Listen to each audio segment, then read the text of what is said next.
Olá pessoal, aqui quem fala é a pastora Gláucia Mendes e nós estamos iniciando mais um curso importante para a nossa formação acadêmica. Dessa vez nós vamos estar dando a disciplina Teologia Latino-Americana. Então, nós vamos abordar alguns assuntos interessantes que eu quero compartilhar com você. Primeiro, análise das raízes e do método utilizado na teologia latino-americana. Depois, a aproximação crítica de outras correntes teológicas, os principais autores, principais documentos da Igreja Latino-Americana, as origens, os processos históricos, os desafios pastorais emergentes da teologia e a religiosidade latino-americana. Então, a gente vai trabalhar esses temas ao longo dos meses fevereiro, março, abril, maio, junho. Junho, lembrando que só teremos 2 vídeos, porque no dia 17 de junho já é a nossa prova e você então fique atento às nossas datas. Todo sábado você vai estar recebendo um vídeo novo da nossa disciplina. Outra coisa, nós estaremos também dando um trabalho por mês. Cada trabalho vai ficar na plataforma e vai valer 10 pontos, né? Lembrando que a nossa prova vale 60. Então, se você não faz um trabalho, você já compromete o resultado da sua prova. Então, não perca essa oportunidade de aproveitar para você estar fazendo os trabalhos, além de você estar fixando o conteúdo, você também vai estar já somando para a nota da sua prova, ok? Nós depois temos uma bibliografia principal e outras complementares, tá? Então, a nossa bibliografia indicada principal é Introdução à Teologia, Perfil, Enfoques e Tarefas. É do João Batista Libânio, tá? Tem um outro autor junto com ele, o Afonso Murat, que é da editora Loyola, de 1996. Então, esse livro aborda muitos assuntos importantes. Lembrando que o tema vai ser tratado nesse livro numa perspectiva da Igreja Católica Romana, né? O Libânio é um padre, já é falecido, vou contar um pouco para vocês sobre ele, para vocês entenderem um pouquinho o perfil do Libânio. Por que que antes de falar da teologia da América Latina, né, a teologia latino-americana, a teologia da libertação, por que que antes eu quero falar sobre o Libânio? Porque o livro principal, a fonte principal que a gente vai citar ao longo desse curso é um livro do Libânio. E vocês devem se lembrar, quando eu dei a disciplina de leitura e produção de textos, uma das coisas que a gente comentou é que quando a gente vai ler um livro, é interessante você ver quem é o autor. Se possível, ler um pouco da biografia desse autor. Por quê? Quando você conhece um pouco sobre o autor, você já entende um pouco, já compreende, já deduz que abordagem ou que linha de abordagem aquele autor deverá tratar na sua obra. Então, por isso eu destaco aqui a biografia do Libânio, uma biografia muito rica, né, que eu vou contar para vocês, tá bom?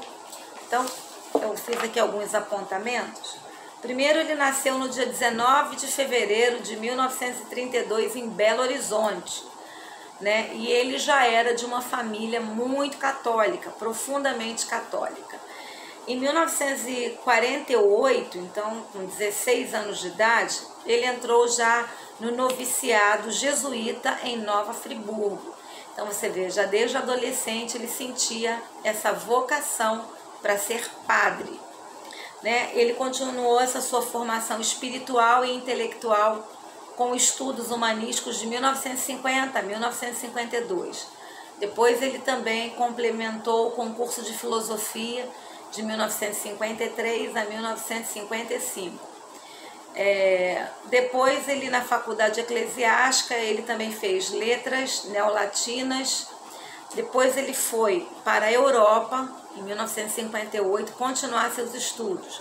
Lá ele estudou na Espanha, estudou na Alemanha. Na Alemanha Ele completou o bacharelado e o mestrado. Depois ele foi para Roma e em Roma ele obteve o doutorado de teologia.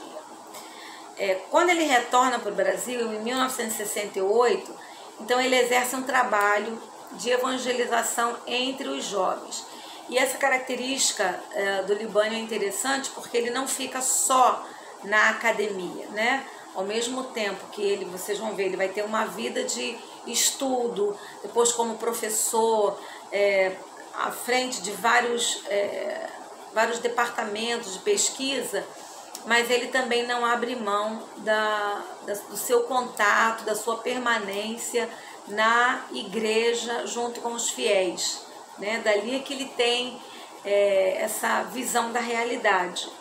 Por que eu falo isso? Porque muitos teólogos ou teóricos ficam tão embrenhados dentro das suas pesquisas, né, nos livros e escritórios, que às vezes perde esse contato rico da realidade com os fiéis, de onde realmente deve ser a fonte daquilo que a gente pretende produzir, né? Que às vezes você está fazendo pesquisas e abordagens numa área, mas a realidade aponta para outra necessidade, para outra urgência.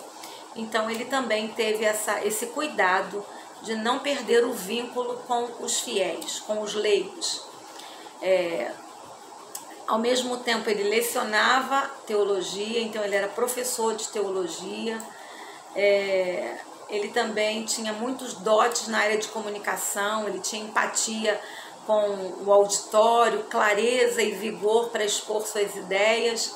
Isso fizeram dele um orador muito apreciado e muito bem sucedido, tá? A sua vida intelectual é estritamente ordenada, metódica, produtiva. Ele era alimentado não só pela leitura sistemática, mas também a capacidade de compreender a alma humana. Aquilo que eu estava falando anteriormente, né? Ele não se debruçava só sobre os livros, mas ele também fazia questão de estar junto com as pessoas, de lidar com as pessoas nesse tratamento religioso, espiritual, de conselheiro até. Então ele detectava e analisava as tendências emergentes da cultura e da sociedade. Era um termômetro para ele, né? Isso é revelado nos seus escritos. Ele tem cerca de 125 livros escritos. Desses 125, 36 foram livros escritos exclusivamente por ele. Os demais ele escreveu em parceria com outros autores. Também escreveu mais de 40 artigos e boletins, enfim. Tinha essa prática também de escrever. Como é importante a gente deixar a produção do que a gente pesquisa, das nossas experiências, né? Isso é muito importante. Então, dentre as suas últimas publicações, eu vou destacar aqui, Teologia da Revelação a partir da Modernidade, Para onde vai a juventude, A religião no início do milênio, Crer num mundo de muitas crenças e pouca libertação, A escola da liberdade, Subsídios para meditar, Cenário da igreja no mundo plural e fragmentado, Qual o futuro do cristianismo, Introdução à vida intelectual, Eu creio, nós cremos, tratando da fé, A arte de formar-se, Ideologia e cidadania. Esses aqui são alguns dos livros que ele escreveu. Aí, em 2003, ele recebeu o título de professor emérito da Faculdade Jesuíta de Filosofia e Teologia. E também na versão civil ele teve uma série de cargos importantes. Foi assessor da Conferência de Religiosos no Brasil, Instituto Nacional da Pastoral de Conferência Nacional dos Bispos do Brasil. Ele assessorou comunidades eclesiásticas de base. Ele ocupou a presidência da Sociedade de Teologia da Ciência e Religião, foi membro do Conselho Presbiteral da Arquidiocese, do Comitê de Ética e de Pesquisa da PUC. Ele foi membro da Comissão de Teologia de Conferências dos Provinciais Jesuítas da América Latina, participou do grupo de trabalho convocado pelo Superior Geral de Roma para assessorar em projetos de reforma do sistema de estudos dos jesuítas. Então foi alguém assim muito ativo, né? Ele teve uma vida assim muito produtiva, né? Muito frutífera. Ele morreu aos 81 anos, no dia 30 de janeiro de 2014, tá? Nessa ocasião, ele orientava um retiro espiritual para professores e coordenadores do Colégio Sion, em Curitiba. E ali ele teve um infarto fulminante e faleceu, tá? E aí, antes dele falecer, uma revista, Jornal de Opinião, o nome, por ocasião, quando ele fez 70 anos de idade, perguntou para ele: como é que você resume, em poucas palavras, a visão da sua vida? E aí ele diz: a clareza e a serenidade não se medem pelo número de anos, mas pelo trabalho interior. A existência foi generosa comigo e permitiu-me que pudesse estar sempre à volta com análises e reflexões sobre a realidade social e eclesial. Então, por essa fala, você vê que ele realmente dedicou a sua vida, né, para a Igreja Católica, para as pesquisas e para os fiéis. Ele foi um homem de fé, de intensa vida espiritual. Ele foi despretensioso, segundo os escritos, segundo a biografia dele. Soube multiplicar os preciosos talentos que recebeu de Deus e distribuir profusamente os seus frutos entre os irmãos e as irmãs. Então isso também é uma coisa assim que eu queria destacar, é que ele tinha sempre essa preocupação de compartilhar e de estar com o pé na realidade para fazer os seus escritos, as suas pesquisas, tá? Segundo o autor, que aí vem no livro, Afonso Murat, e aí a gente viu assim que ele tem graduação em pedagogia, filosofia, doutor em teologia. Ele concluiu especialização em gestão e marketing, comunicação social, MBA em gestão e tecnologia, pós-doutor em teologia, professor de teologia e pesquisador da Faculdade Jesuíta de Belo Horizonte, membro da equipe interdisciplinar de conferências de religiosos do Brasil, vice-líder do grupo de pesquisa institucional, e aí membro do grupo de trabalho Consciência Planetária, Religião e Ecoteologia. Você vai ver que ele vai muito pelo caminho da questão da ecologia. Principais obras: Gestão e Espiritualidade, Introdução à Teologia, que é esse que ele escreve com o Libânio, A Casa da Teologia, Maria, toda de Deus e tão humana, Ecoteologia, um mosaico, tá? Então, ambientalista, enfim. Aqui estão os dois autores, certamente o Libânio coordenando o projeto desse livro, com a participação desse segundo teólogo, tá? Então, antes da gente estudar os tópicos que eu já destaquei que a gente vai abordar, eu vou dar agora para vocês um panorama desse livro. Então, desse livro Introdução à Teologia, tá? Do Libânio. Esse livro, ele foi escrito em 1996. E ele se refere a todo o desenrolar do processo teológico na história da Igreja Católica, tá? Essa obra possui um caráter introdutivo, então o método empregado do autor é introduzir aos leitores uma visão geral de como fazer teologia, o modo como foi sendo feita a teologia no decorrer dos séculos e nos últimos anos do Brasil.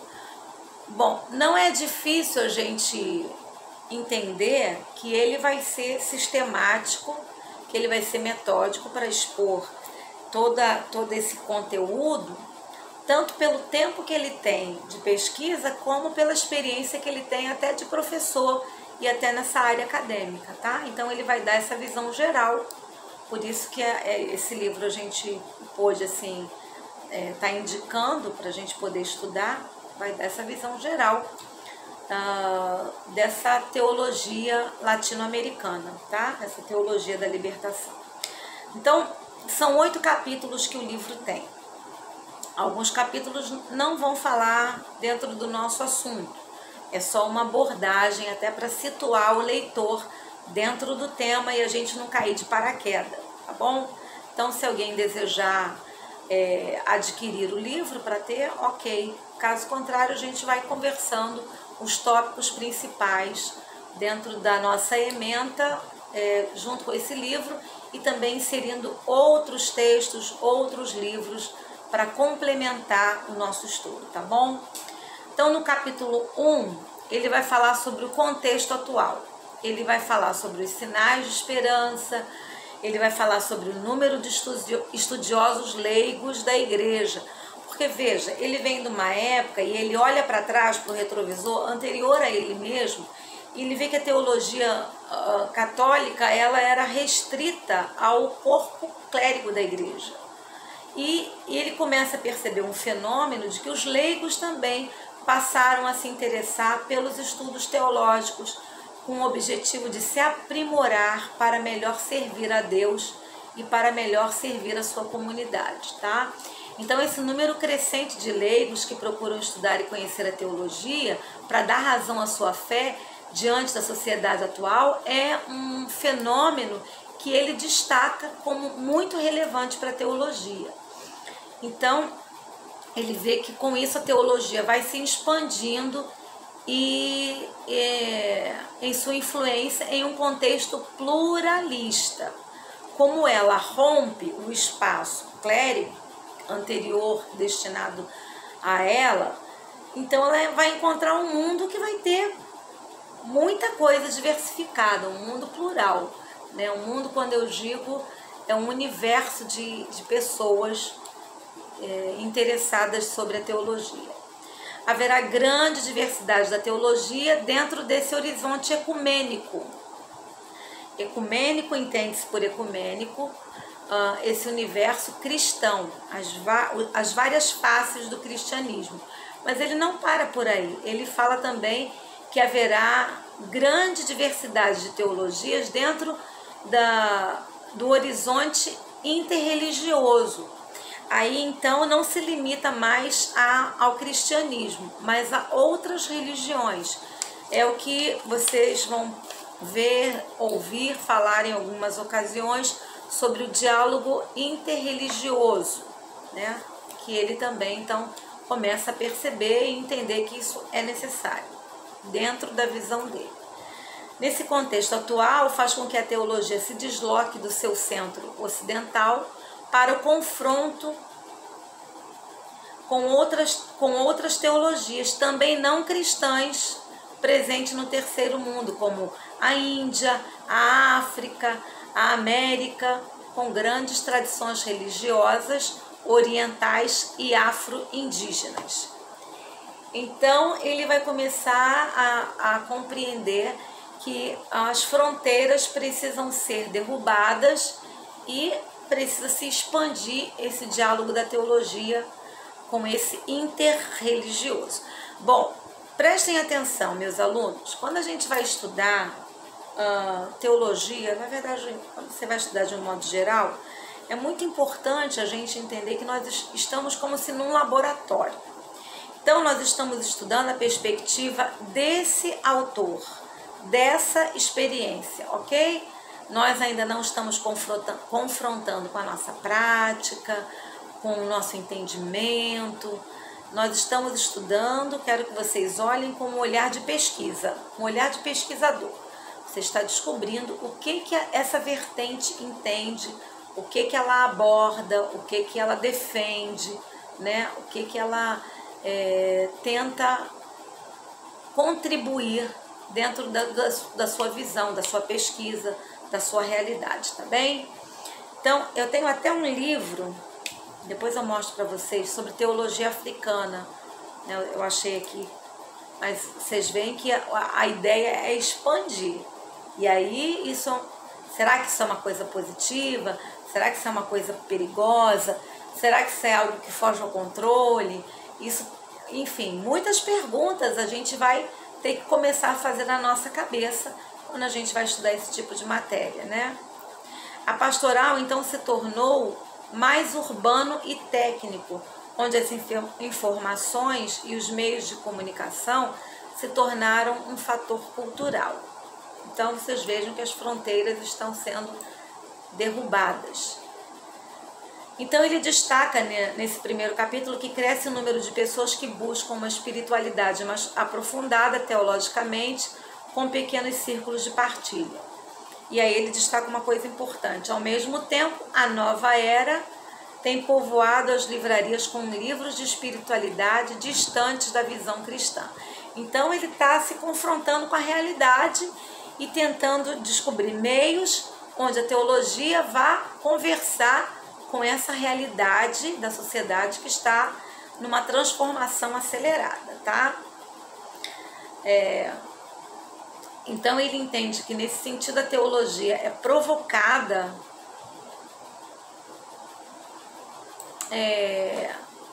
a ser companheira do homem moderno.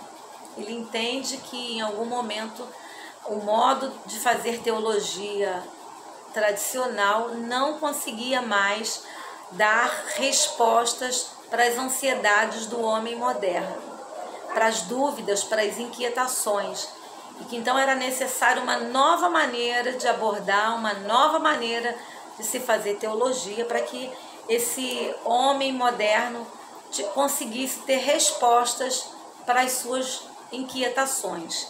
Ele entende que as respostas dadas pela teologia até aquele momento haviam sido suficientes para o tempo anterior e que o tempo de agora exigiria outro tipo de resposta, outro tipo de abordagem.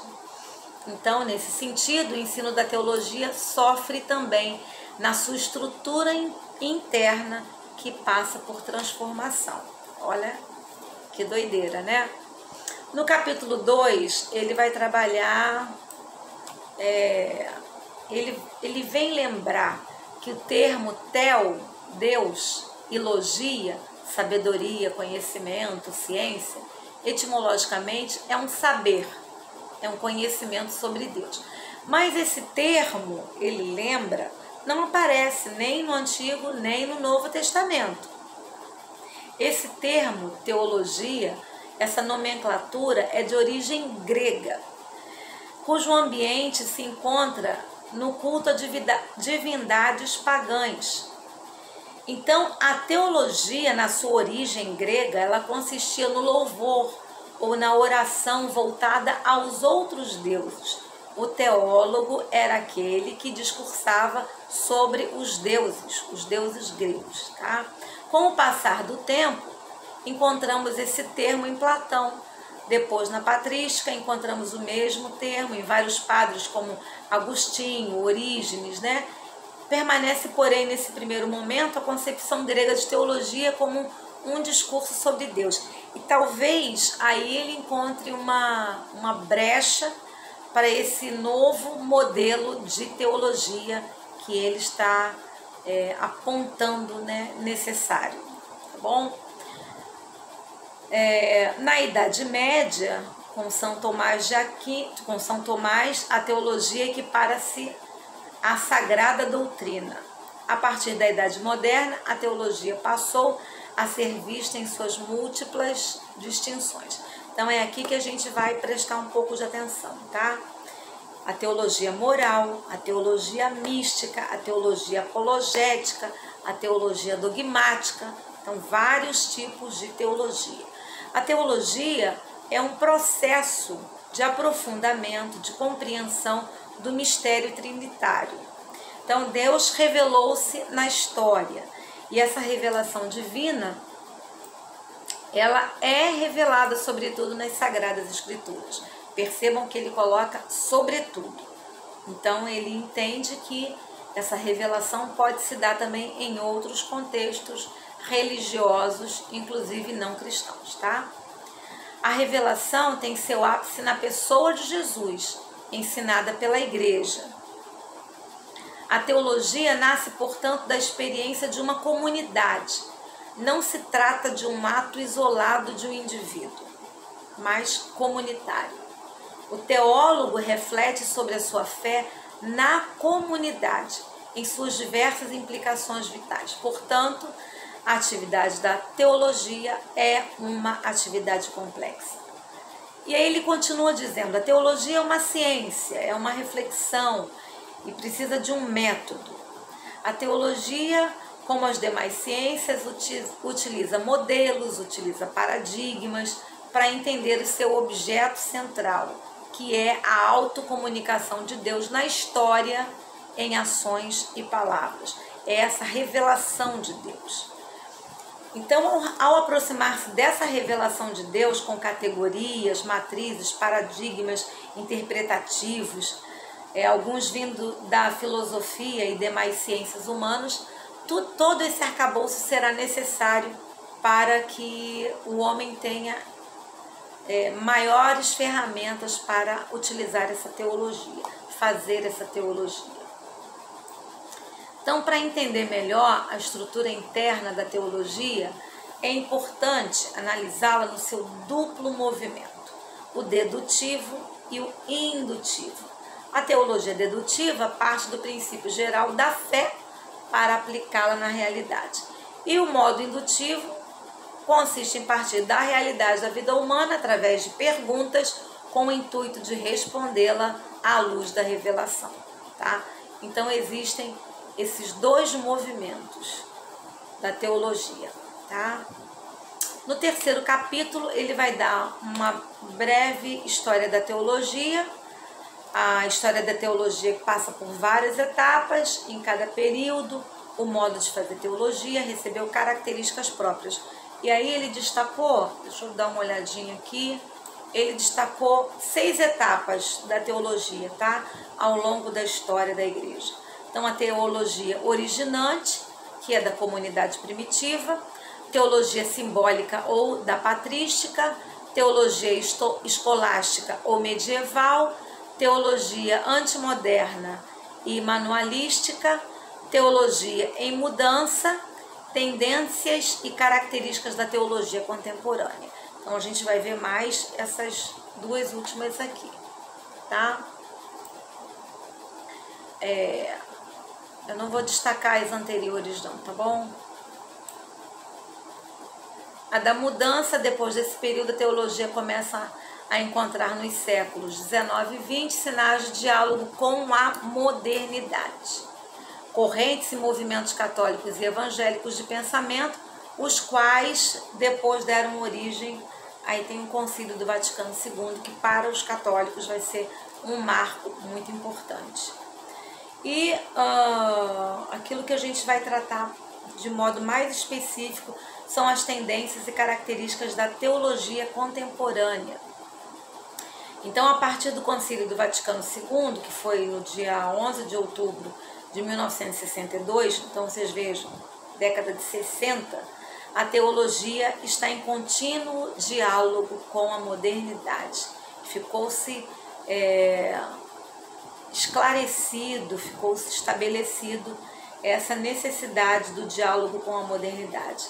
Essa marca da teologia contemporânea valoriza o homem e descobre a realidade, ou melhor, as realidades terrestres.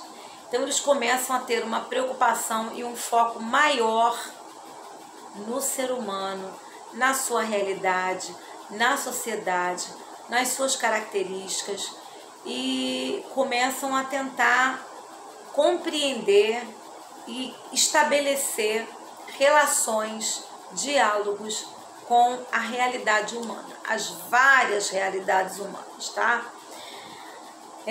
O pluralismo atual reflete matrizes e correntes filosóficas bem diferentes. Isso também acontece com a teologia. Então, verifica-se uma criatividade livre do pensamento em diálogo com as mais diversas realidades culturais, tá? Isso aqui podia estar grifado assim, ó. Criatividade livre do pensamento em diálogo com as mais diversas realidades culturais. Então, o homem passa a ser considerado como um ator principal dentro dessa teologia. No capítulo 4, ele vai trabalhar então mais profundamente a teologia latino-americana da libertação, vai trabalhar o estudo teórico. Então esse capítulo 4, assim, ele é muito importante, tá? Ele vai abordar a teologia da libertação, que recebe esse nome devido ao contexto do seu nascimento. Então, nessa visão teológica, o contexto vai ser sempre muito determinante, muito importante, dependendo de onde você está, do grupo que você está inserido, aquela teologia precisaria responder, dialogar com esses grupos que você está inserido, tá?